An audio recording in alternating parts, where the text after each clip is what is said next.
Hello and welcome to this criminal justice class. My name is Walter Smith. I'll be your guide throughout this course.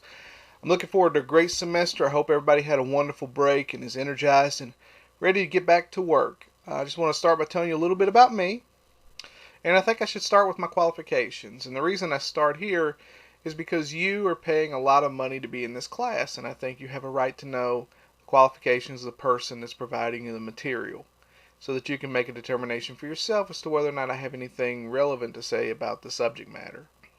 I'm a proud graduate of Southeast Community and Technical College. I received my associate in applied science and law enforcement from that institution in 2000. So I understand what it's like to be a community college student. I was also a first generation student, the first person in my family to complete college. I also transferred that into a Bachelor's of Science in Correctional and Juvenile Justice Studies at Eastern Kentucky University. And then I went on and received my Master's of Science in Criminal Justice from the University of Cincinnati, which at that time and still is ranked the third leading graduate program in the country for criminal justice. Currently, I'm working on my PhD in criminal justice leadership from the University of the Cumberlands. And I also have experience in both institutional and residential corrections, working with both adult and juvenile populations that has spanned 2 decades. I do have a life outside of academia and criminal justice. I'm a proud husband to a wonderful wife. I'm a dad. I have a 4-year-old daughter who's just absolutely wonderful and really the inspiration for everything that I do. And I'm the program coordinator at Hazard Community and Technical College for our criminal justice program. And just like many of you with these extra responsibilities and things going on in my life, it can be difficult to find time to manage everything. So I kind of understand some of the complications that can come with that, with having a family and having a career and going to school and doing all the rest. And so it's a constant struggle to kind of find time for family and then school and then work and things like that. If you're struggling with those situations, I can completely relate with you. But I can also offer you some help in trying to solve that problem. I have access to resources, some time management tools, things like that. So if you're interested, email me and let me know. Because some of those things can be very helpful in being able to map out and provide time for everything and be able to get everything in. Sometimes it's a question of organization instead of just trying to pile through it. I came into the field of criminal justice originally to help people, but I found that I can reach more lives and help more people by teaching than by working in the field, because I get to relay my experience and my knowledge about the field and about how to go about helping individuals in this field. And I can relay that to my students. And so in a way, I'm touching all the lives of the people that my students will someday touch. I do love to travel, especially I love to see the ocean. I'm a big fan of the ocean. But I also love to go and see relics of past criminal justice sites.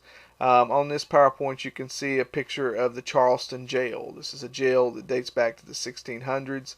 I visited a few years ago, or it's actually been a little bit more than a few years ago, but it's a really interesting place. A lot of history, seeing how they were housed, what the conditions were, and things like that comparable to today.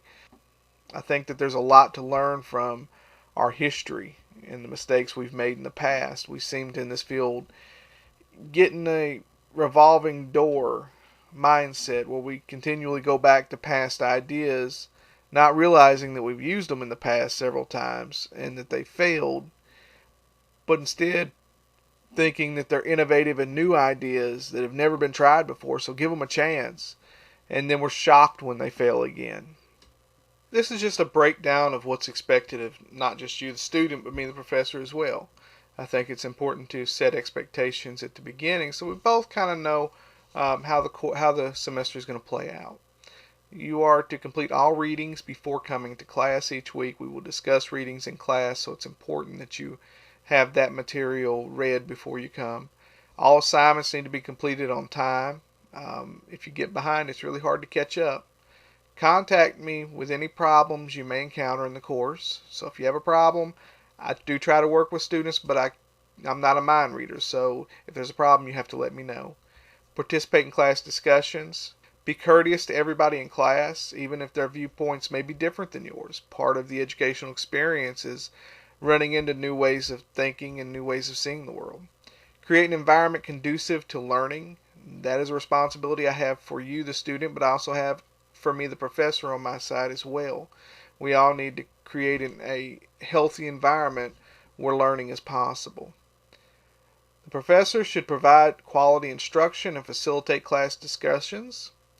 Create an environment conducive to learning. Grade all assignments within a week after the due date.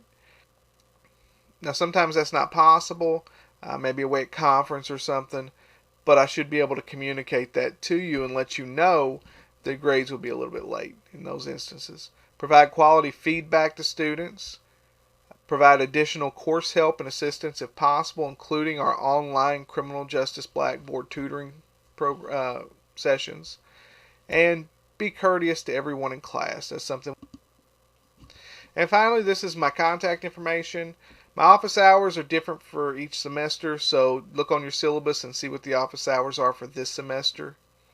My email contact is on there. I will reply within 24 hours in most cases. If you haven't gotten a reply from me in 24 hours, send me another email, because sometimes things get lost in email and they just don't show up. So check. If you haven't heard from me in 24 hours, send me another email just saying, hey, did you get this email?